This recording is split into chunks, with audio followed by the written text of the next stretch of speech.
El martirio por la honra. Primero, seña Simona.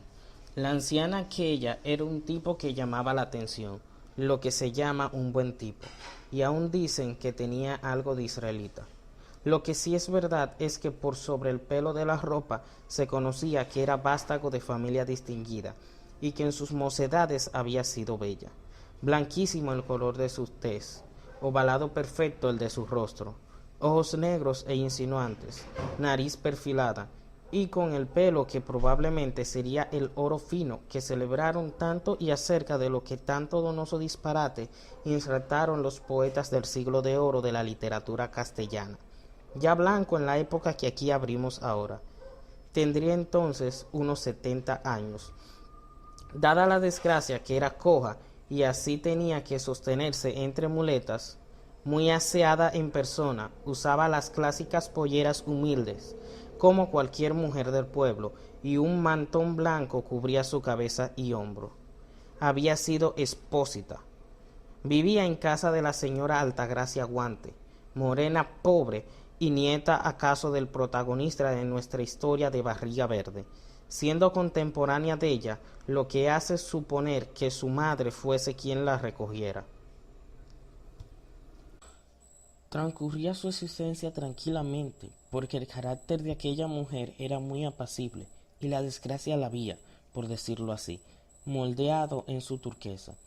No era su condición la de mendiga vergonzante, sino que recurría a la caridad, nunca desmentida de nuestras familias, y se cuidaba mucho de no pedir más que a una que otra de su confianza, y eso contadas veces.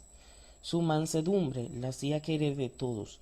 Un día, un caballero invitó a su primogénita, niña de 18 años, a que diese la limosna a la buena señora a la sazón que llegaba a su casa. Tomó desde entonces gran cariño a la chicuela, y con este motivo y por el gran interés que inspiraba a los de la casa, la instó el dueño a que se quedase a comer con ellos una que otra vez, a lo cual accedió con gusto. Mayor era el de aquellas caritativas personas en recibirlas, y pasaba las muertas horas entretenida con la niña, a quien prodigaba sus cariños. Alzados los manteles, una hermosa tarde de primavera, tomaban el refresco en la galería del patio, y la pobre anciana se mostraba más afable que nunca con la birracha chicuela que, sentada en sus rodillas, acariciaba sus bucles de nieve y respondía a sus frases cariñosas con mucho mimo y genial travesura.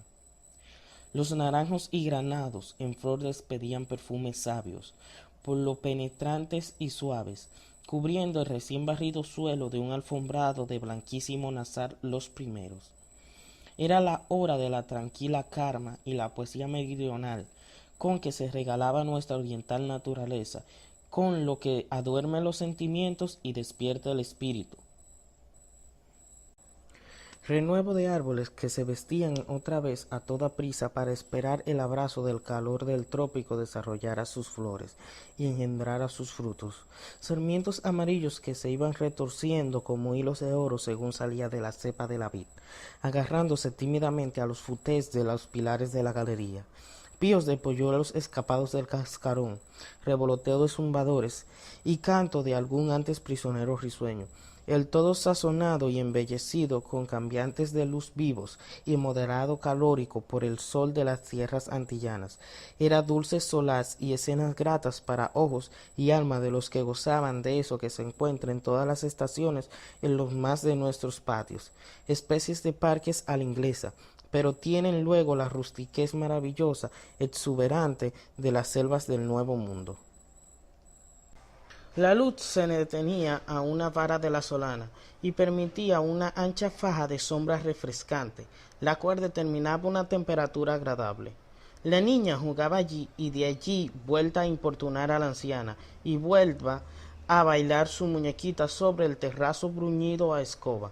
El dueño de la casa, así como los demás, ardían de deseos de preguntarle a la buena mujer algo de su vida, que barutaban envuelta en misterio. Así fue que lo mejor le preguntó: dígame, seña Simona, ¿hace mucho tiempo que vive usted con seña Altagracia? Mucho, desde que se acordé. ¿Y no sabe usted nada de su familia? No, señor caballero, respondió con sonrisa bondadosa la anciana. Pero ¿no tuvo usted algún indicio? ¿No ha oído usted decir a seña Altagracia que usted la expusieron en su casa, o la madre de ella u otra persona la recogiera con alguna prenda, señales, algún papel o algo así que denunciara su nacimiento? Nada, señor, nada, replica riendo cándidamente la buena señora. El interlocutor bajaba la cabeza y se rascaba la nariz, como queriendo hallar un rayo de luz para indagar, con ayuda de Simona, su misterioso origen. Siempre viví con la familia Guante, respondía a las reiteradas elucubraciones de aquel señor. Varias veces hubo que repetirse igual interrogatorio, después de comer el mismo sitio y por delante de la miniatura del bosque americano. Entonces, curioso por demás y dado a averiguar antiguas, como dirían de nosotros los que le hacemos este servicio a la jerarquía y a la historia, el señor dicho empezar a indagar, y en tertulia de una señora anciana muy locuaz, discreta y cebodia de infinitas cosas, tuvo al fin noticias del origen de la buena Simona, conjuntamente con la tristísima historia de su nacimiento. Segunda, Alba. Ruinas eran de casa soliega y rica que se veían por uno de esos barrios cercanos a la marina, mansión de familia muy principal, acaso de doble alcurnia. Finalizaba el siglo pasado. Se reducía la familia moradora de la gran casa a una señora de edad regular, fresca aún, de maneras aristocráticas, cuyas facciones conservan rasgos de notable hermosura, y de una su hija, encantadora joven de 15, delicada como flor nacida en tiesco bajo, cuidadosa mano, y cuya belleza, no bien caracterizada todavía, era extremada, como al fin retoño de familia en quien se reunían hermosura, ternez y modales escogidos.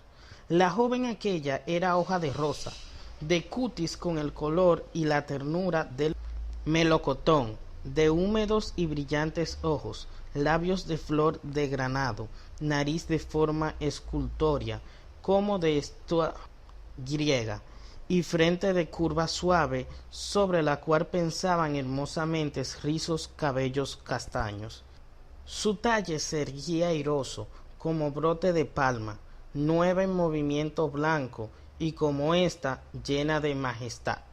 La niña no necesitaba, para abandonar sus gracias, de más que un sencillo florante túnico de muselina, que con la persuamina hacía las voces del mejor gro y la mejor seda. Venturosos tiempos de riqueza sólida y no vana ostensión.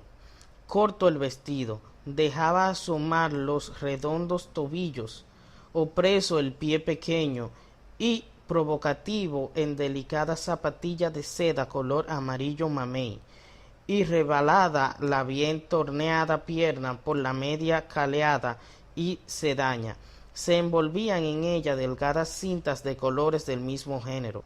Tal traje como la salaña y suelta las trenzas del cabello a la espalda, en que el sol de la mañana quebraba fugitivas vilumbres, haciendo resaltar los tonos pálidos del color castaño, daba a la joven una apariencia de heroína de Ilidio, envuelta como en ambiente. Una sortija bella alianza de manecillas brillaba en sus dedos. Tampoco había olvidado la señora sus gustos, y con esmero se cuidaba y se vestía. Podemos verla al venir de la misa y entrar por el ancho portal con su elegante traje de sarga, negra, proviso de ruedo de manga fino terciopelo, aborrachado a la espalda y cerrado hasta la barriga, de estrecha manga ajustada en la muñeca y levantada y abombada en el antebrazo por armaduras de telas engronadas. Cubría su pie calzado negra de seda, y era peinado altísimo, sujeto con peineta de concha descomunal claveteada de puntas de oro. La tradicional mantilla redujaba, no sin gracia, los contornos de su espalda. Aquel trasunto de majestuoso, tras de cuyas altas y gruesas puertas cerradas siempre se ocultaban las dos mujeres, servía como de concha ostentosa a la perla que habría codiciado un sultán. No se veía de vez en cuando más que algún criado y religioso salía. Reinaba en la casa y por todos aquellos contornos.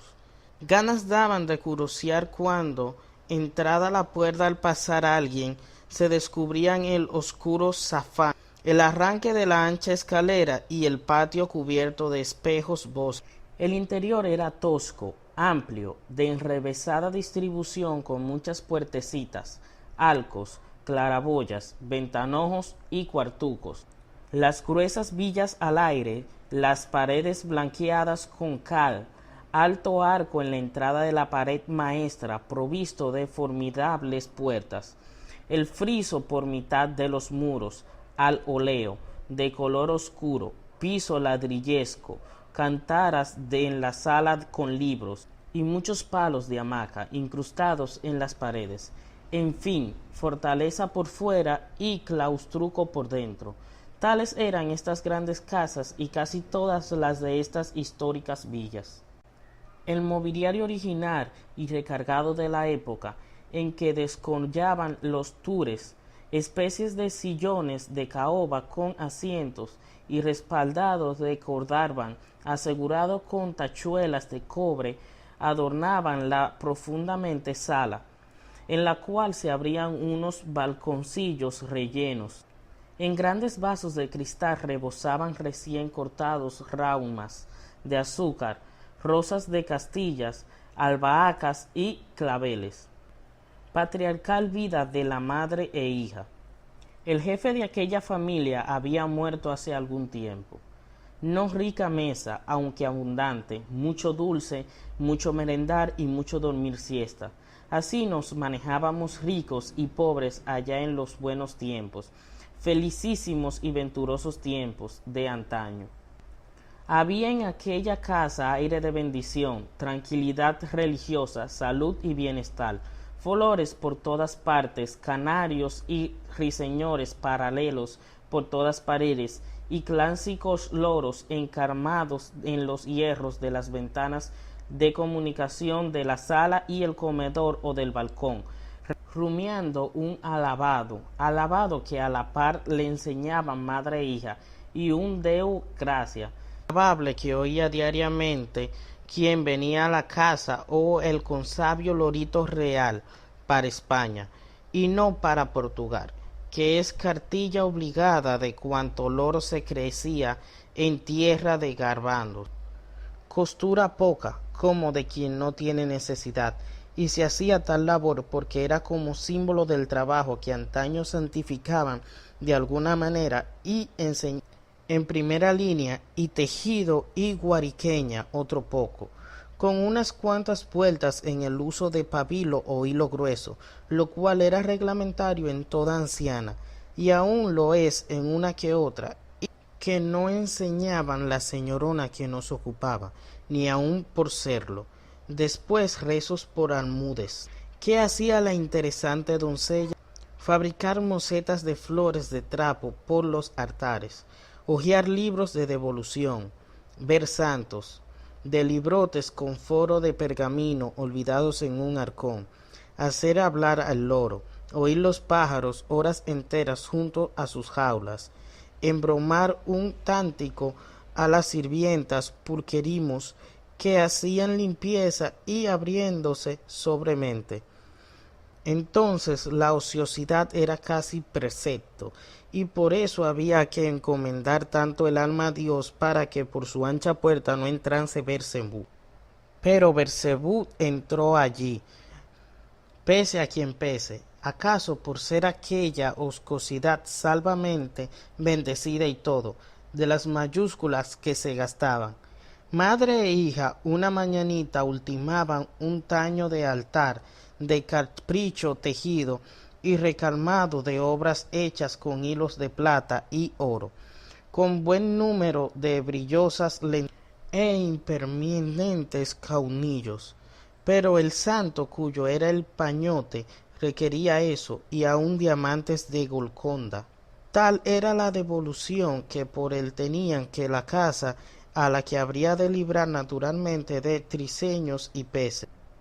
A lo mejor de la faena, unos pasos en la escalera anunciaron una visita, y un hombre entró de rondón, aún el sombrero calado, por la anchura de la sala, cuya hoja altísima no se cerraban nunca, signo de perpetua paz y de esterilidad de ingenios en los cacos. Entró, apretó cordialmente la mano a la señora, acarició la mejilla de la doncella y se sentó entre ambas. Previo al descubrir una calva naciente, quitándole la enorme bomba, lo que no había hecho por higiene, y conservando su caña de indias en la mano. Era médico, medio entrando en la edad, frescote, con signo de energía e inteligencia clara. Así era. Tenía trazas de hombre de buena sociedad y rico, porque en su persona brillaban el oro y las piedras, y su traje era lo mejor de la época, aunque era estrafalaria vestimenta para lo que se echaban al cuerpo en aquellos santos. El galeno lucía unos pantalones de sarga, de los que tenían adheridas las medias, pudiendo ambas piernas de un tirón. Cargaba levitón de ídem, con faldones muy largos y el cuello formidable por orejas. Su camisa de guaradol estaba adornada del sacramental gregogrillo, obra de la niña de la casa, porque entonces las que bien querían, por cualquier motivo, hacían estas labores para los que bien querían, hermanos, amantes o amigos.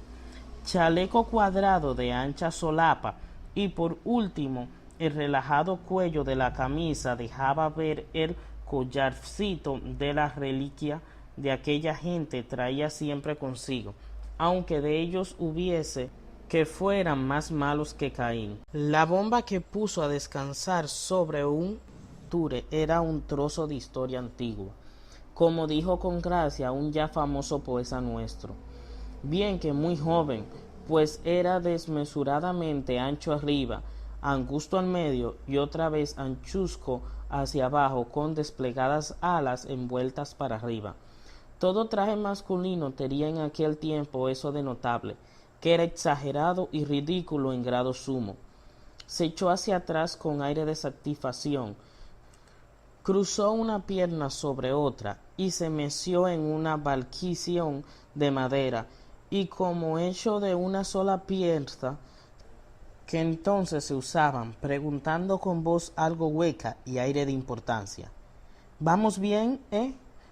La señora lo miró con beatífica sonrisa. Sí, señor doctor, perfectamente, se apresuró a responder la joven sin levantar los ojos de la labor. No pudo, por tanto, notar la expresión extraña y fulgurante brillo del apellidado doctor, que devoraban uno a uno sus encantos, y parece que tal sensación era cosa nueva en él, porque tras el rayo que fulminó su ser todos sus convaldos ojos, vino una mirada tenue y severa que elevaba aquella otra, como especie de reconvención interior de la conciencia. En su calva frente se dibujaba una sombra de algo en el de acostumbrado. El demonio tentador que empezaba a hostigar al médico se había entrado de sopetón más de media lengua dentro en el corazón, y le había envasado allí un fuego que nunca estuvo hecho a sentir, porque parecía rígido y austero. Hay que saber quién era ese hombre para la familia. Muerto el padre, del que sin duda era amigo grande, quedó haciendo sus veces por las ciudades que prodigaban a la niña y las atenciones que gastaban con la señora. Se supone que era tutor de la primera. Madre e hija le estimaban altamente, y la niña se le había acostumbrado a ver a él a un padre, disponiéndosele confianzas de tal. La madre no se le tenía menor. Usaba, por tanto, el doctor de gran familiaridad en la casa. Entraba y salía como y cuando se le antojaba, aunque guardando ciertas reservas por los miramientos sociales. La gente le tenía naturalmente en el concepto de fiel amigo que velaba sobre la suerte y la buena fama de aquella familia, como lo hubiera podido hacer el muerto, y admiraba su consecuente amistad. Siempre le habían visto salir con la niña de la mano a paseo o en volanta, y los mismos propios de sus padres. La amistad era antigua y se reputaba mediante tales pruebas por la señora y todo el mundo. Solía y leal hasta la pared de enfrente. Era casado. Hasta entonces el doctor no había sentido por la joven más que grandísimo afecto paternal, pero hacía meses que germinaba en él un malaventurado pensamiento que, si no era un amor satánico, se le parecía. Luchó, se mortificó indudablemente, y en vano el predominio de la conciencia se sobreponía en sus apasionados intentos. Bien hubiera hecho, apelando al recurso externo en tales casos, poner tierra por medio. Más lejos de hacerlo así, se dejó vencer. En la mañana su pasión había alcanzado su mayor periodo. Maldito aquel a quien no sujetan las tripletas ataduras del deber. La conversación giró sobre cosas indiferentes. A poco el criado anunciaba el almuerzo. El doctor tomó de la mano a la joven, mientras la madre corría a prevenir las menores atenciones del servicio, porque sabido es que los sirvientes dejaban siempre esas cosas a medio hacer.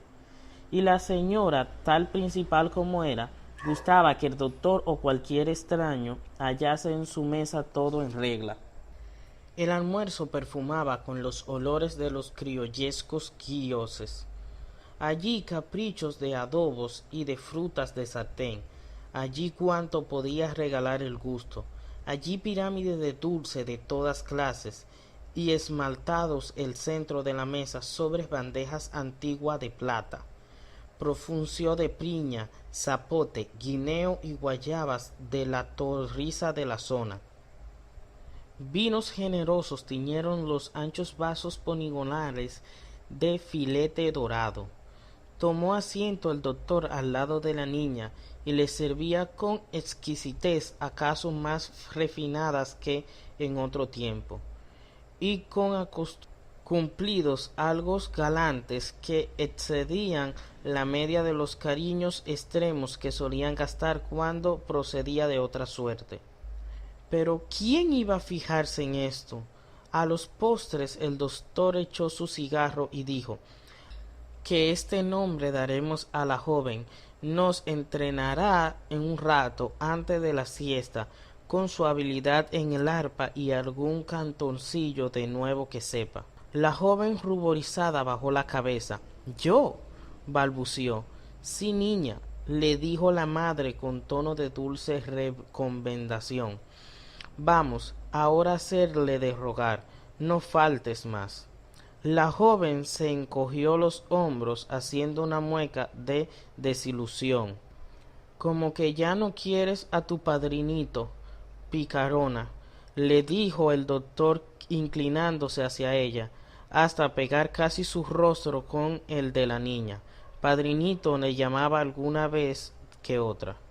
Oh, contestó mirándole, sonriendo, con su genial calidez. ¿Por qué dice usted eso? Porque no me quieres complacer, según veo, repuso aquel lanzando una mirada ardiente que hizo en las pupilas de la joven el efecto de una pulsada. Tanto le extrañó su expresión que nunca había visto en los ojos de su amigo. El doctor retiró su cara y apuró de un sorbo una copa para ocultar su emoción. La joven sintió un estremecimiento singular que recorrió sus fibras, algo como un miedo inexplicable. Entre despierta y dormida estaba la señora, medio reclinada en su sillón de baqueta, sobre el hombro la cabeza peleándose el pañolón de madras y las rocas del peinado. Y dio el brazo al galeno, encaminándose todo a la sala. María, especie de éxtasis de un místico hecho plástico, figura de carne, ideal Madonna de inspiros maestros del pincel, de esas que hacían bajar con sus celestes fulgones al lienzo milagroso, fugitiva evocación de algún mago encerrada en una redoma, Ondina o Walí, de los misteriosos bosques románticos del norte, puesta al arpa resonadora, adquiría un encanto inexplicable, y como se desvanecían en luces inefables, y así arrancó notas que semejaban a arrullos de tórtolas. Su voz débil y dulcísima era filtro que embriagaba. Así aquel Fausto acabó de sentirse impelido por el diablo. Y así empezó. Margarita inocente se vendía, se entregaba sin remedio al exhalar en su canto como aquella en su aria de las joyas, el secreto misterioso de los sueños de un alma virgen. El doctor se turbó, palideció 100 veces, se levantó, fue hacia la joven, la contempló con arrobamiento, midió la sala a grandes pasos, luchaba con la fascinación. La señora dormía. El doctor arrebató una mano de María, interrumpiéndola en un arpegio comedor, y quitándole el arpa, la levantó en vilo por la cintura, sin saber lo que se le hacía, y la besó en los labios. El tábano picaba en la cerbatina. María retiró su rostro vivante, dando un giro sofocado, y miró con espanto al doctor, quien tenía el suyo descompuesto por las furias de la pasión. La joven empezó a comprender, y la angustia subió a su garganta, pero el maldito médico la estrechó en sus brazos y la cubrió de besos, no menos emponzoñados por el silencio. María desfalleció a tiempo que despertaba la madre. El doctor se alejó rápidamente. María, ¿qué es esto? ¿Qué te pasa? Exclamó aquella dando un salto hacia su hija, al despertar con el ruido de su prófugo. Nada, mamá, contestó la angelical criatura, manchada al contacto de las impuras caricias del que hasta entonces había sido considerado como padre. Nada. Y pasó en una mano pequeñita y torneada por su frente calenturienta. Cosa rara, murmuró la buena señora, dando unos pasos por la sala. María dijo de allí a un rato: vamos a rezar. Y abrazándola, madre e hija fueron a arrodillarse ante un gran altar cuajado de luces, de ramos recién cortados y de bracerillos en los que ardía un incendio. La mujer, bruscamente despertada, se levantó herida en el espíritu de María, y el infierno se abrió en la casa que antes había tranquilidad. 3. Crepúsculos. Pasaron días y días. ¿Queréis volver a la casa solariega? No haráis tal si yo os dijese que está truncada la vida en ella, que hay sombras de muerte por toda ella, pero si queréis, subamos. No han cesado los chillidos del loro, mas mirad si hay por ahí flores del campo acabadas de coger, si los canarios y jilgueros saltan alegres en su jaula, si en los tiestos no se han rescatado las rosas de Alejandría. Un taciturno criado os detiene en la mitad de la escalera. Preguntáis por el ama y mueve la cabeza con desaliento. Preguntáis por la niña y contrae dolorosamente los labios.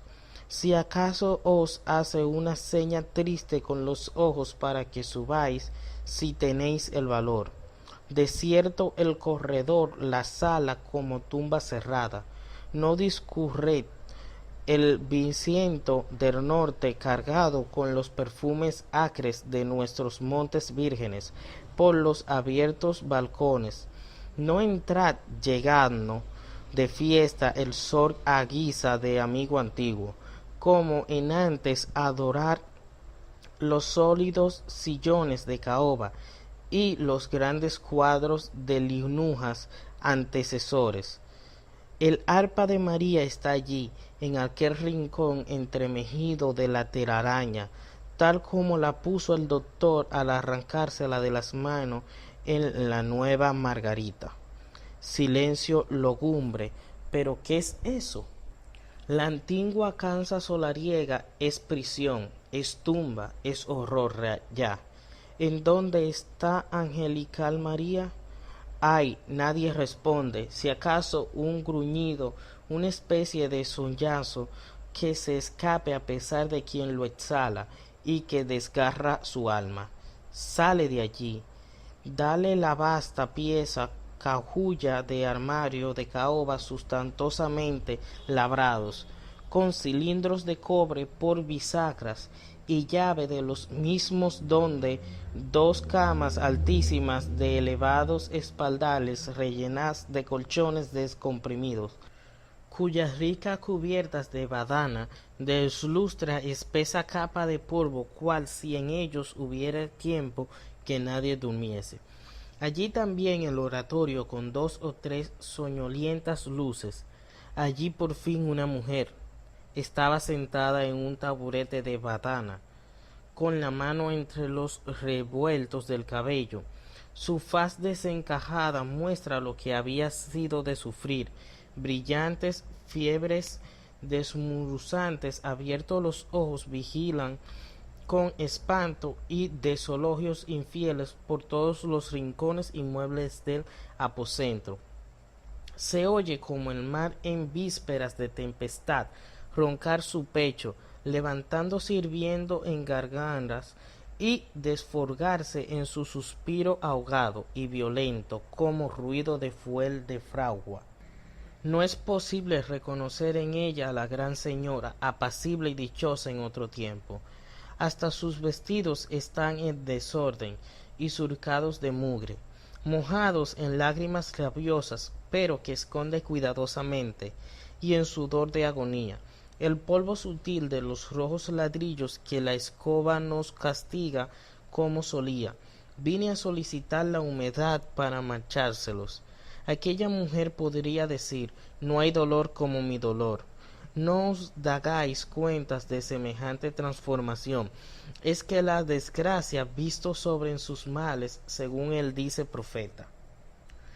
Aquel doctor infame, prevalido del asentamiento que tenía sobre María, y más que eso, la especie de fascinación que ejerció en ella, a lo que sé y merece en su calidez e inocencia o debilidad culpable, se introdujo como un ladrón en su estancia y sorprendiéndola allí como el buitre al ave implume en el caliente nido, la sacrificó en sus brutales antojos.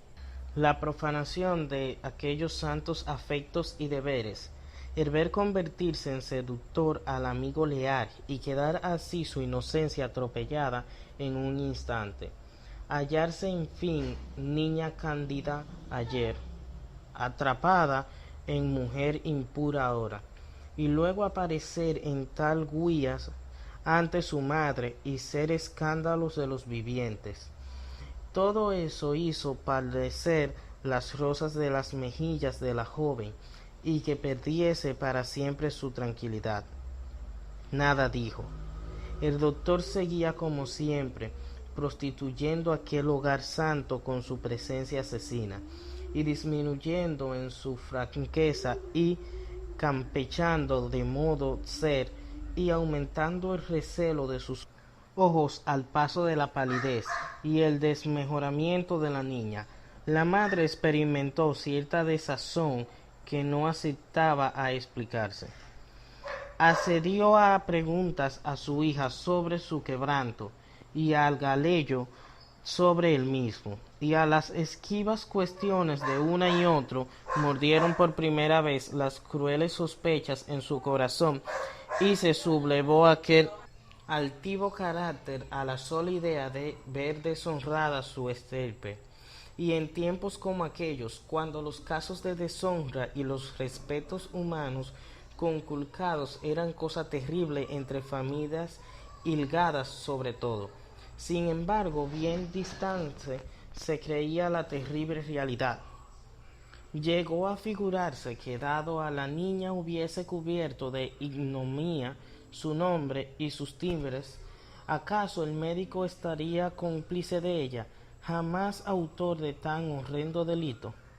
Se desatina porque nadie pretendía a su hija que ella supiese. No podía tampoco resolverse a dar concreto crédito a lo que el infierno sugería.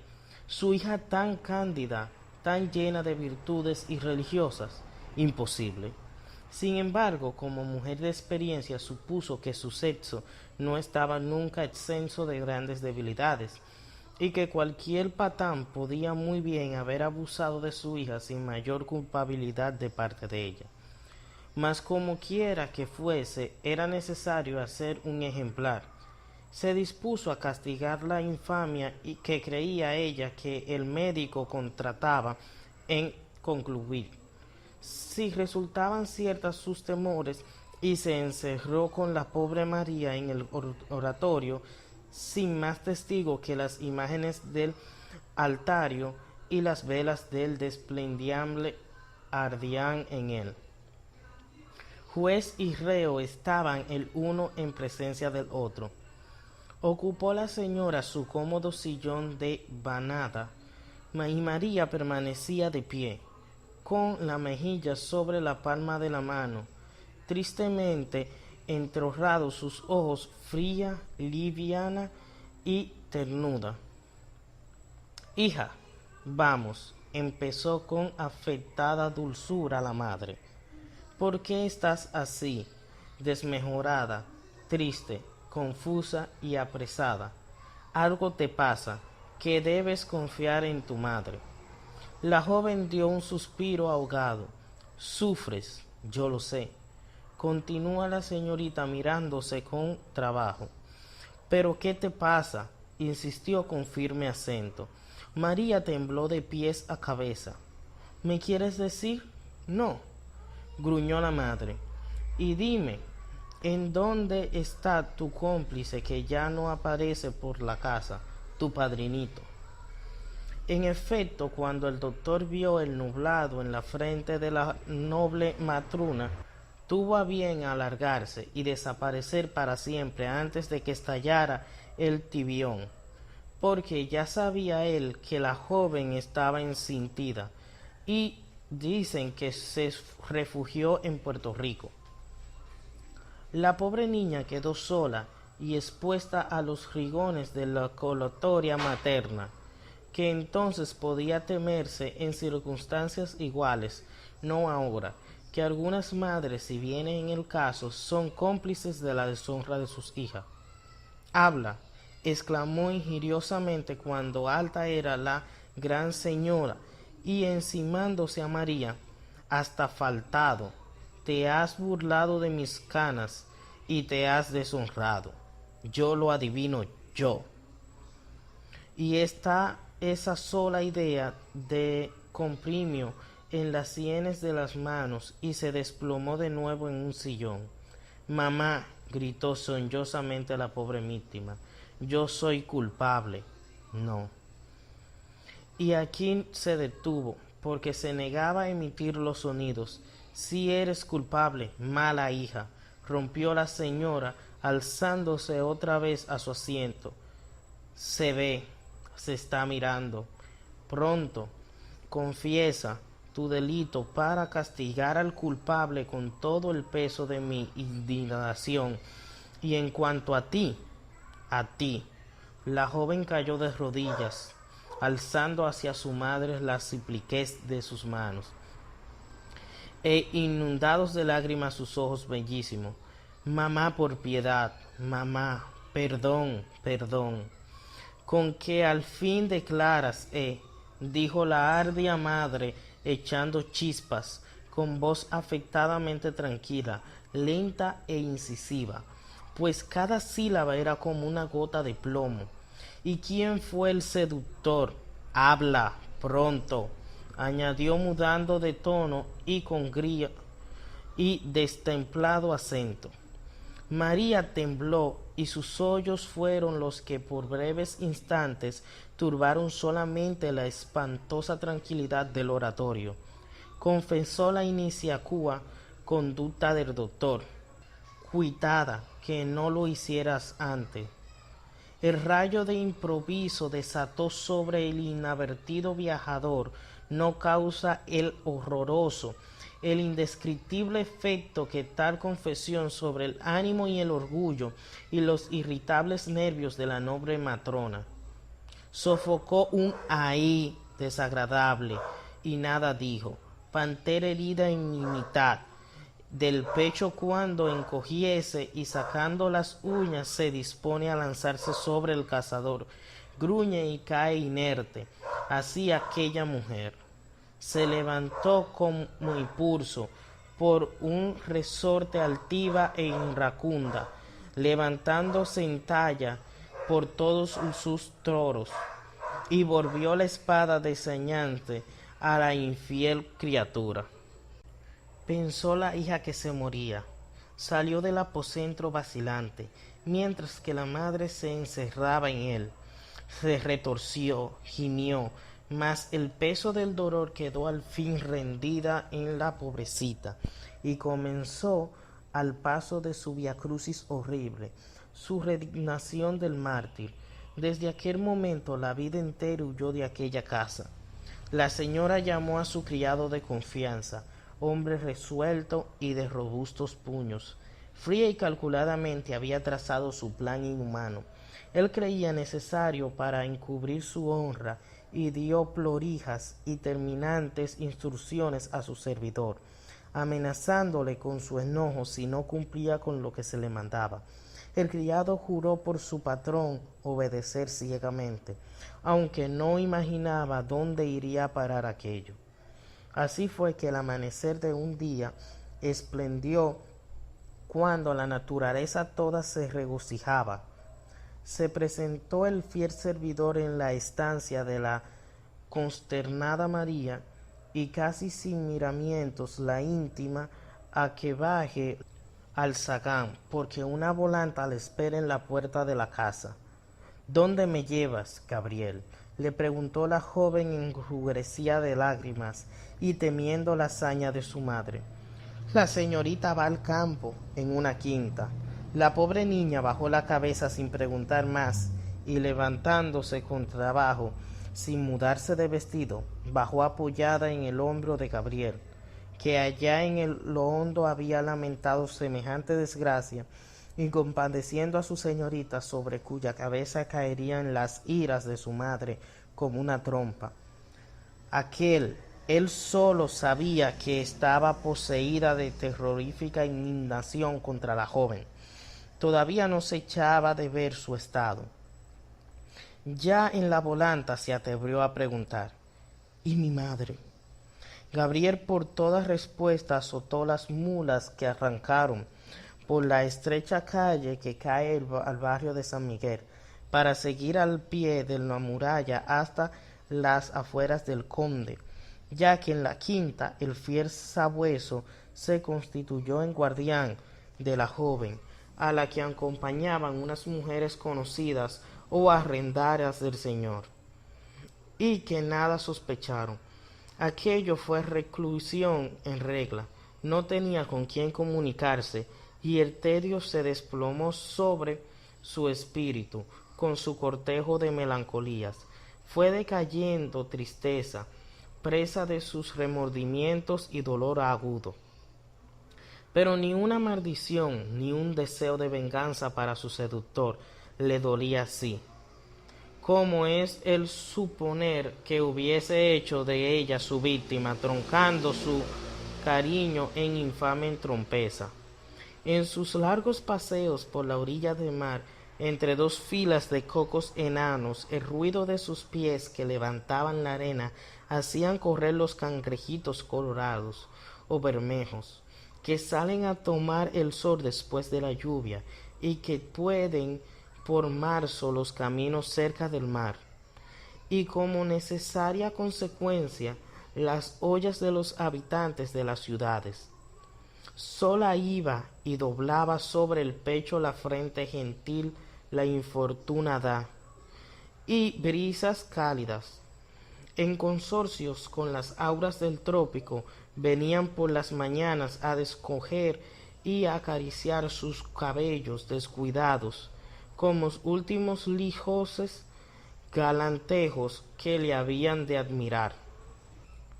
Pobre niña, ni un recuerdo de su madre, ni una línea, nada. Sabía la joven lo que era la idea de la honra. Entonces, y juzgó que su madre sería capaz de sacrificar todos los impulsos de la naturaleza para encubrir tan falta y castigarla. Pero no dejó de esperar en la misericordia del amor. Vena esperanza. No la abandonaría ya, su soledad y sus tormentos. Cuando hubo pasado un tiempo, antes de que se manifestase el embarazo, Gabriel le comunicó una tarde, esa noche habían perdido. A todo esto no le decía nada de la señora. María tembló, tenía crueles pensamientos. Llegó la noche al fin. Pero qué noche. Silbos, vientos huracados azotaban con violencia garra la airosa melana de los caracoles, y les habían doblado la cerviz, que erguían al punto con furioso empuje, sacudiendo sus penas entre chasquidos, tal como desgarramientos de la seda de sus siempre susurrantes flecos. Corría el hábito tempuoso en solicitud de estragos por sobre la cabeza de las fuertes mameyes, tamarindos sonoros y granitos caobos, y se entraba en tubercillos por entre los senos indefensos de las guayabales y los cofetos en flor, retorciéndoles los brazos y quebrándoles los taraminos más tiernos entre sus gemibundos ayeres. Avalando las hojas por nubes, graznaban los andades, gritaban hondamente las guineas, y la casa rústica padeciendo periódicos sacudimientos, cuando el que tiene calentura, acceso indeterminentes. Llovía fuerte, graneaba, repentina, caía como metralleta sobre los árboles, produciendo un ruido sonoro que empezando a los lejos redondaba al llegar, arrebatada a intervalos y suprimiéndola por racha furiosa, que se amoscaba porque no sólo ella se permitía dar semejante música, sin dejarle espacio a sus bramidos. Había que proceder de la mayor sigilo, porque el intento de la señora era sacar de allí a su hija de un modo oculto, a fin de que se creyese que permaneciera en el campo mucho tiempo por mero placer, mientras la condenaba a un duro encierro, para que nada pudiese traslucirle de tal suceso. La noche tempestuosa venía, pues a pedir de boca, Gabriel, envolviendo a la pobre joven en una gruesa capa, la cargó en brazos, trasladándola al carruaje. El chasquido del lástimo anuncio de la partida, y haciendo saltar el lobo con los poderes cascos cabalgaduras, llevaron a un tipo a la desventuras, profanización a la ciudad desierta y temerosa. Cuarto, la Marti. La calleja donde quedaba la casa tenía aspecto lúgubre, y sin eso nadie se atrevía a pasar por allí a boca de noche que fuera. Por temor a las aspiraciones, se abrió la anchurosa puerta sin hacer ruido, y la joven, apoyada en el hombro de don Gabriel, subió a las escaleras.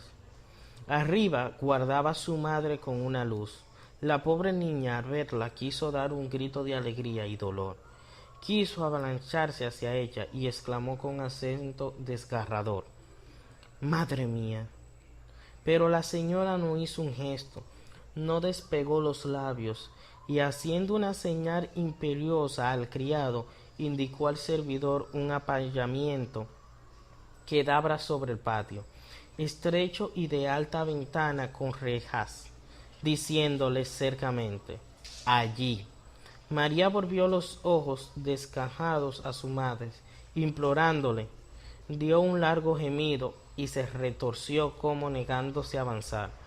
Pero a otra señal de ella, esfinge humana, Gabriel la impelió dulcemente, bastante más entremeciendo que la madre y el colaborador, porque no era más que un calabozo o bien tumba anticipada. Se cerró tras la infortuna niña con siniestros ruidos de llaves y cerrojos.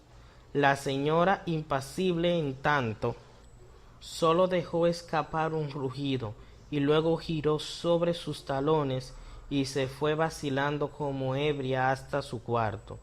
No rezó, ya no se acordaba de hacerlo, tampoco se acostó, porque el insomnio había reemplazado la hora de descanso. Como tampoco se alimentaba apenas, demoraba más por el dolor de la frente que por el dolor de la hija. Y no es extraña esta exageración. Cuenta había de lo que significaba en aquellos tiempos el puntillo de la honra de una casa principal, puntillo que exigía mayor severidad en el castillo de una falta al tratarse de un hombre o de un balso. Ahora gozando, pero ello como lo hacía esta madre terrible, la voz del corazón, que si se trataba de plebeyos, los plebeyos bien podrían excusarse de tener honra. ¡Qué diablos! Por eso aquella mujer, que quizás no era la aviese índole, creía cumplir con un deber, negando despiadadamente a su hija hasta el consuelo de llamarla madre. No es cierto que infundía espanto entre aquella casa, lector amigo, después de haber conocido llena de encantos del hogar de venturosos. Así transcurrieron meses. Si por acaso preguntaban por la niña, decía la madre o los criados que estaban pasando una larga temporada en el campo. Mientras tanto, la joven reclusa en su celda, desfigurada completamente porque no dormía ni comía, pasaba sus crueles días doblada sobre sí misma, hilo a hilo, saliendo el ardiente llanto porque por sus flácidos dedos con que cortaba su rostro corría lentamente. Todo había acabado para ella. Era un cadáver, era una sombra, era un remordimiento en carne. ¿Qué sería de su hijo?, pensaba. ¿Acaso lo iban a matar? El criado de confianza, Gabriel, le sumirá el alimento. Nadie más se presentaba a sus ojos, y aquellos descansados y llenos del fuego de la fiebre y el delirio, porque creía a la vez volverse loca la infeliz. Le preguntaba mucha duda a Gabriel algo. ¿Qué era de su madre? ¿Que cuándo moría, por ejemplo? Dio a luz al final de una hermosa niña en su espantosa soledad. Si la asistió Comadora, debido a ser persona absoluta de confianza, el criado corrió a participarlo a la señora, y en ese momento el débil grito de la criatura vino a herir su odio. Por un instante se puso liviada, tembló, vaciló, mas no duró mucho tiempo su indecisión. Quien capitulaba con la honra ultrajada, se erigió trémula. La naturaleza había librado en aquel fortuísimo pecho su última batalla, y estaba ya cerrado a toda consideración. La suerte estaba echada. Gabriel esperaba mirando al suelo y visiblemente conmovido. Era tan lindicada la criatura y había padecido tanto la pobre María. Gabriel, dijo solemnemente la señora, hay que borrar hasta la última huella de ese nefasto crimen, que es mi deshonra. Y tuvo aquí hogar un ruido y un sollazo de terrible ira. Oye, tomarás a esa niña, continuó, le envolverás en pañales ricos sin iniciales, pondrás esta bolsa junto a ella y, repitió Gabriel, tartamuda de palabra emoción, y llevarás esta noche a un hogar en que vivan personas buenas, cristianas, y puedan recogerla mañana y criarla, sin que logre nadie saber jamás, ni ella misma, de los padres que la han dado al ser. Anda. A esta terrible sentencia un nudo se le atragantó al pobre Gabriel, que al fin era hombre y tenía gran lástima de su señorita. Así fue que resolvió en su cabeza algún desesperado recurso para conjurar semejante fallo, y no se movió, que ni lo inducían podría moverse a piedad aquella mujer endiablada. Empezó a balbucear frases de conmiseración, de perdón. Gabriel, gritó la señora con voz ahogada por mil encantos, pensamientos y pasiones. Quiero creer que eres digno de mi confianza, añadió luego. Obedece y calla. Vete, déjame sola. Y dio frivoles paseos por el cuarto. Chisporroteando las luces del altario, se apagaron y ella no lo notó. Quizás la imagen aquella, indignada sin duda, no quería más adoraciones en tan nefasto lugar, en que se habían conjurado todos los infortunios. Gabriel fue por la noche a cubrir en su encargo misterioso. Dadas las 12 en el gran reloj clavado en la pared como mudo testigo de estas escenas, el pobre y leal servidor, como quien va a cometer un asesinato, llega al cuarto del mártir. Ella, medio dormida y un sies reanimada por las sufriciones del amor maternal. Dada el pecho a la criatura, quedó dormida, con el sueño de los ángeles, sonriendo de un modo inefatible. Gabriel se acercó hasta la pie del lecho con su linterna sorda en mano y contempló por un instante a la madre y a la hija. Dio un gemido y con sus caballos estremecidos y sus manos descarvadas trató de ocultar a la niña, mirando con faz desconsejada al servidor. María despertó sobresaltada y por un instinto que acaso las madres solo tengan, adivinó que querían arrebatarle a su hija. Señorita, balbuceó este comicio, es precioso. ¿Qué? Exclamó con espanto María. Tratan de quitarme a mi hija. Nunca jamás. Que mi madre me asesine tiene derecho a ello. Pero quitarme a mi hija, quitarme a mi hija. Ay, Dios mío, sollozó la infeliz, apretando contra su seno la criatura que desplentó entonces. Gabriel enjuzgó diminuosamente un lagrimón. ¿Qué quiere la señorita? Mi amada lo manda así. No, no, halló la infeliz tratando de defender a su hija, pero Gabriel, por abreviar semejante agonía en el que también se notaba, arrebató rápidamente a la niña de los brazos de la joven y huyó. Gabriel, Gabriel, gritó ésta levantándose tras él y ahogándola en su sollozo. Mi hija, mi hija, mi hija, dame mi hija.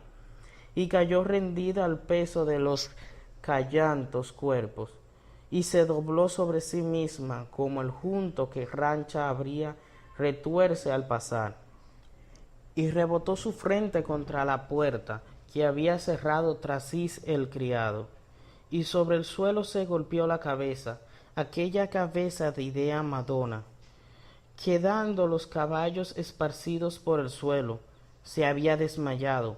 El pobre Gabriel envolvió a la criatura en sus pañales y luego en su capa, y como un criminal, espantado de sí mismo, salió de la casa y a troncazos grandes saltó la calle de Plateros, y en el primer callejón que encontró depositó su carga en el ancho umbral de una puerta. poniendo junto a ella la bolsa de dinero en crecida cantidad que su amada le había entregado. Si ésta le había indicado la casa de la familia Guante, ya sabemos que quedaba en ese callejón, a la izquierda viniendo de San Francisco. Luego, dando una triste mirada al alto, que había el angelito que parecía dormido, se enjugó la segunda lágrima con la áspera manga de su capa y su alejo. Ya era tiempo. Una ronda venía por esta calle. La hija del crimen quedó allí abandonada para siempre a la oscuridad de la noche y a la claridad de las gentes. Faltaba empeoró lo más cruel. Madre e hija iban acabando a manos de la negra suerte.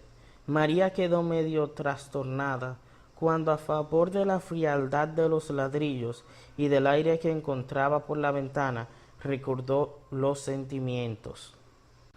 Gritó, lloró, llamó, se mesó los cabellos de desesperación, mas ni el eco respondió a sus quejas. Si alguien hubiera podido oírla y salvar a su hija, después cayó en profunda atonía. Hacía ya algún tiempo que el desclaustramiento y el pesar maniaban su existencia, y la tesis se había declarado. Aquel último golpe la hirió de muerte. No se levantó ya más. Hondos suspiros eran cuantas señales de vida quedaban en aquel cuerpo. Formas, facciones, todo era ya un montón de angulas protuberancias bajo el sabiduría de una sábana. Estentor de la agonía se oyó. Gabriel, alarmado, corrió a su amada. Señora, señora, señora, le gritó, la niña se muere. Esta se encrespó a modo de animal dañino, sin duda por los esfuerzos que había en su inexpresible espíritu de la naturaleza. Ofendida por recordar su imperio, volvió la cara a la pared y no contestó. Tenía empeño en ocultar sus menores emociones, para que su papel de vengador o verdugo no desmereciese ni un ápice. Señora, insistió Gabriel. Pero la señora estaba sorda y rígida a un asiento como estatua de sal. Dominándose al final y con figanda calma, le dijo: enciende a mi hija muy indignada la vela del alma, si está expirando como dices. Rézales si sabes hacerlo, y aleja de estos sitios a los criados. Anda. Y volvió a su anterior posición. Gabriel permaneció mudo, inmóvil y frío ante la crueldad semejante. Pero se atrevió a balbucear. ¿Es que no se busca un médico, ni se confesará la niña? Ni... La señora se volvió a él, sombría. ¿Qué has dicho, mal servidor?, exclamó sordamente. Médicos ni sacerdotes aquí. Ya te he dicho que alma humana no debe pisar esta casa ni saber jamás que ella vive ni que ha muerto si muere. Nada. Señora, volvió a decir Gabriel con las manos juntas y suplicándole. Mas ésta, sin volver la cabeza, márchate, déjame en paz, gruñó. Ni una palabra más. El fiel servidor bajó la cabeza confuso, mohíno y desesperado. Sí, ni viva ni muerta. Nadie debería saber más de María. Su hija, muy indignada, dignó Epifanio, escrito por una madre desnaturalizada. Ya ella no necesitaba de nada. María había muerto. Gabriel encendió piadosamente la vela del alma y dio un beso en la descamarada mano de la muerta. Limpió su frente con cariño, le arregló los caballos, le envolvió en su propia sábana como en un sudario y se retiró afligidísimo, cerrando tras sí las puertas. La mártir quedó sola, como en vida. Quien dijera que aun ante la muerte fue inexable esa madre. La antigua casa soliega, nido en antes de tranquilidad, felicidad, verdad ahora más sombría que nunca. En toda ella ni en el viento se atreve a cruzar el menor ruido. En un rincón del oratorio, en cuyo altar no arden criros y yacen recetas de las últimas flores puestas por María, y no perfuma el incienso de los brasilios. Allí está la gran señora, como fiera acostada. No la miremos, su aspecto hosco y descompuestos, sus ojos fosforescentes no dan idea de que aquello que es un ser humano. Soledad en torno suyo, ni lágrimas, ni flores, ni oraciones. El mundo entero debía ignorar que había cesado de vivir, para que fuese esa desgracia la honra de la familia. Tampoco ministros, ni funerarios toques, ni salvos comudores debían acompañar en este último asilo, ni coronas de blancas flores, ni féretros, ni veo rosas debían contener sus despojos, ni la compasión de los transecumbres seguirlas al pasar, ni el canto de las vírgenes regocijan su arma, ni tumba conocida señalar el aspecto de que la mataron, ni perturbar la memoria de sus desdichas. A los que las florecientes de sus años no tuvo el amor más de la cruz, sin que jamás latiese en su corazón al dulce recuerdo del amado, al ruido de sus pasos o al abominable, entre muchedumbre o separada de él por faticidad, aun en aquellos brazos fijos en él estuviese en su pensamiento, a la que no tuvo el amor más de cruz. Le fue negada hasta una humilde para su tumba.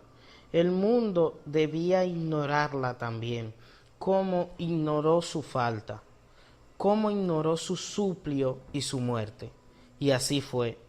Se amortajó el cuerpo de la pobre niña por disposición de la señora de la especial manera.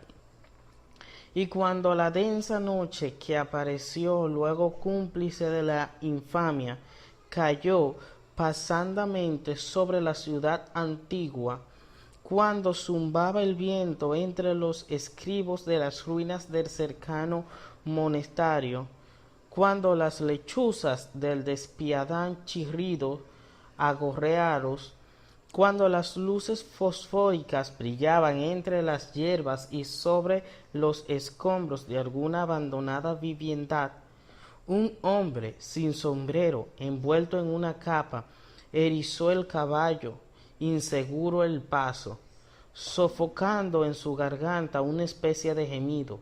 Con un bulto a la espalda apareció por el gran partón de cielos relieves en piedra viva y coronado por el escudo de armas de la casa maldita.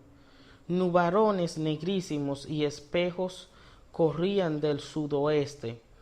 El viento boría el polvo y registraba sinfonías lúgubres en las tejas de los techos y el arero de los balcones. Era medianoche. Aquel hombre era Gabriel, que llegaba a entrar clandestinamente el cuerpo de la pobre María. Su madre lo había dispuesto así, que ni una huella quedase de la causante deshonra. Cargando con el cadáver de la víctima, tomó calle de Plateros, arriba hasta la iglesia de Santa Bárbara. Desembocó la plazoleta de esta envolvía huracanes sobrados y cuyo aspecto infundía terror, porque además de todo a lo largo del templo se extendían las tapias del patio, que era un cementerio bien removido en esta época. Allí enterraron también a los ajusticiados. La mole del templo se desvanecería en la oscuridad. Los ganchos bohíos que quedaban en la derecha de él parecían agazándose monstruos prontos a lanzarse a la plazoleta. Sobre las del cementerio de las animitas, contromaneando sus líneas, y dentro había ruido de mandíbulas y tierras excavadas. El leal servidor no tenía miedo a los fantasmas, pero sus nervios sí estaban en desorden a causa de las terribles emociones que en breves días había experimentado. Escudriñó los rincones de la plazuela con penetrantes ojos, puso una mano sobre el caballete, pues la tapia no se levantaba más de una vara y media del suelo por el ancho de estas debido a la elevación del terreno en esta dirección, y afirmando en él una rodilla, trepó saltando de lado a otro. Los animales que escarbaban huyeron a su presencia. Depositó cálidamente entonces el cuerpo de la señorita sobre la antigua losa y buscó a tientas el asando y la pala. Empezó a cavar donde la tierra parecía más blanda, y no fue penoso para él semejante tarea, porque tenía buenos puños y el terreno estaba flojo. Suspendiéndola en a ratos, se acercaban a mirar por encima de las tapias, pero a buen seguro que no estaba comiendo algo notado algún vecino. Nadie se arriesgase a averiguar qué era aquello. Cuando estuvo la fosa un tanto profunda, Gabriel tomó en sus brazos el frío cadáver y, besando la frente de la pobre niña con una postrera lágrima en el caldeo de sus ojos, la depositó en su lecho de tierra. Aprisionada echó ésta, la posicionó en los pies de la encima para evitar profanaciones de hombres o animales, y cuando hojadamente sus músculos se aflojaron, desparramó el restante y trató a la luz de las estrellas de hacer desaparecer los vestigios de aquella tumba clandestina que había estar oculta para todos. El crimen o el desagrio quedaba completo, y entre las sombras del misterio, el pobre Gabriel dio una última mirada hacia donde quedaba la desdichosa María y saltó a la plazuela. Fue el único que la acompañó en su infortunio sin ejemplo. La calle la vio desaparecer vacilamente sobre sus pies entre la oscuridad de la noche. Cuando llegó a la presencia de la señora, ésta no quiso verle, pero él se limitó a balbucear: ya todo está cumplido. En cuanto a la niña esposita, ya le habréis reconocido en la anciana Simona. Que se hizo semejante madre nadie lo sabe. Las ruinas de la casa Soliega han publicado acaso en el honrado silencio de las noches los hombres de los mártires y verdugos de esta ciertísima historia, y detenerse el curioso que pase a templarlas envueltas en tenebrosos oscuridad o bañadas en luz de luna, dirían tristemente: pobre niña. Diciembre de 1890. Fin.